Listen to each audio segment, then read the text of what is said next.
বসিরহাট হুজুরের বাড়ি আবেগের আরেক নাম। জানেন কি এই বাড়ির ইতিহাস? অনেকেই হয়তো জানেন না, হুজুর আল্লামা রুহুল আমিন রহমতুল্লাহ ছিলেন একজন দেশপ্রেমিক ও স্বাধীনতা সংগ্রামী।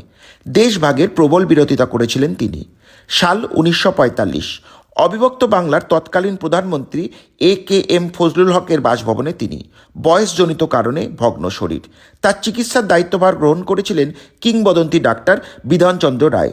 বুঝেছিলেন তার কথায় ভারত ভাগ বন্ধ হবে না, তাই তার অনুরোধ ছিল যেন তাকে কবর দেওয়া হয় তার অতি প্রিয় দেশ ভারতবর্ষের মাটিতে। 1923 সালে নির্মিত এই বাড়ি হুজুরের বাড়ি নামে সুপরিচিত হলেও আসলে এটি বসিরহাট মৌলানাবাগ দরবার শরীফ। টাকির আদি বাড়ি ইছামতি নদীর ভাঙনে পড়লে এই স্থানে নতুন ভবন নির্মিত হয়। হুজুর শব্দের অর্থ সম্মানীয় ব্যক্তি। তিনি ছিলেন একজন শিক্ষা অনুরাগী ও পণ্ডিত মানুষ, যিনি বহু গ্রন্থকে অনুবাদ করেছিলেন জনসাধারণের বুঝবার সুবিধার্থে। গড়েছিলেন প্রায় 2000-এরও বেশি শিক্ষা প্রতিষ্ঠান। মানুষে মানুষে ভেদাভেদের তীব্র প্রতিবাদ করেছিলেন তিনি। প্রচার করেছিলেন সৌভ্রাতৃত্বের বার্তা। বর্তমান পরিস্থিতিতে সম্প্রীতির বার্তা, যাতে সব মানুষ একসঙ্গে থাকে, এ বিষয়ে আপনার কি বক্তব্য? এ বিষয়ে ঠাকুরদার যে মতবাদ ছিল সেই আদর্শটাকেই আমরা ধরে চলি। আমরা জাতি ধর্ম নির্বিশেষে সবাইকে সমান চোখে দেখে এবং মানুষকে মানুষ বলে মনে করি। সব ধর্মের সারমর্ম বোধহয় শান্তি, শান্তি এবং শান্তির বার্তাই সবাইকে দিই। এবং যে ব্যক্তি শান্তিতে থাকেন না বা শান্তি প্রতিষ্ঠা করেন না, তিনি প্রকৃত অর্থে কিন্তু ধার্মিক নন।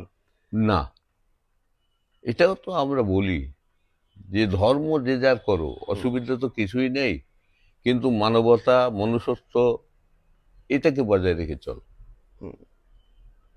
ন্যায় নীতির উপরে চলো। স্বাধীনতা সংগ্রামের সময়ই ওনার চিন্তা ভাবনা ছিল ভারত যাতে ভাগ না হয়। আচ্ছা। ভারত ভাগের বিরোধী ছিলেন এবং উনি যখন দেখলেন যে আমার কথা থাকবে না, তো উনি একটা আশা প্রকাশ করেছিলেন এই আল্লাহর কাছে যে আমার মৃত্যুর পরে আমার কবরটা যেন ভারতের মাটিতে হয়।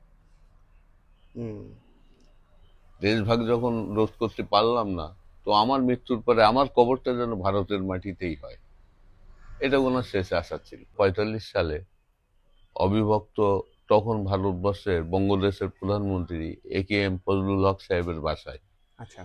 এবং চিকিৎসাধীন ছিলেন ডাক্তার বিধানচন্দ্র রায়ের আন্ডারে। এই বাড়ির ইতিহাস বলতে ঠাকুরদাই ইতিহাস।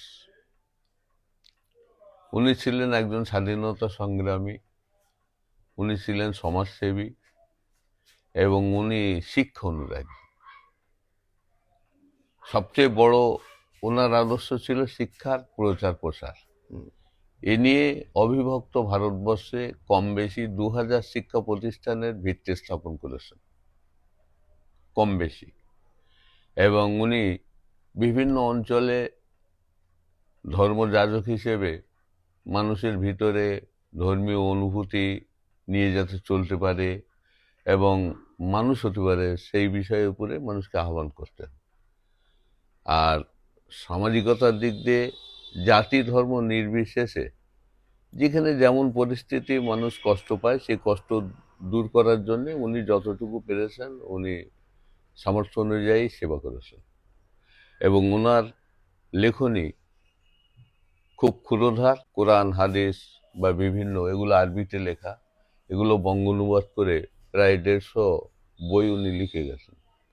এগুলো সমাজে আজও খুব জরুরি এবং সবাই সেগুলো সংগ্রহ করে। ভিডিওটি ভালো লাগলে শেয়ার করবেন, কাছে থাকবেন, পাশে থাকবেন। ইতি আপনাদের শোভন। ধন্যবাদ।